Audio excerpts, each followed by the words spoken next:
What's up, everybody? This is Eric from Easy Computer Solutions, and this is the Pixel 4 and the Pixel 4 XL, completely edited on the Galaxy Note 10 Plus using Adobe Rush.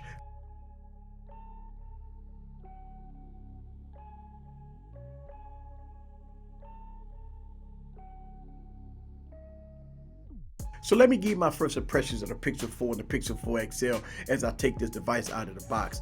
The design cues on here is less to be desired for. I've already expressed that in many of my videos with the huge forehead, even though it has a lot of technology involved here. The screen quality looks really solid overall, but the star of the show here is the cameras, and I'm going to put it to the test against a lot of different devices, so stay tuned for that. We got the 855 processor, 6 gigs of RAM, 64 gigs of internal storage.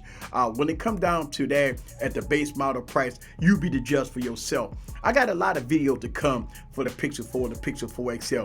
Overall, my first impression, it feels solid in the hand. I really don't like the design that much, but again, we're going to put it to the test and see what it's all about. This is Eric from Easy Computer Solutions. Leave your comments down below. Let me know what you think about the Pixel 4 and the Pixel 4 XL. See you guys on the next video. Peace.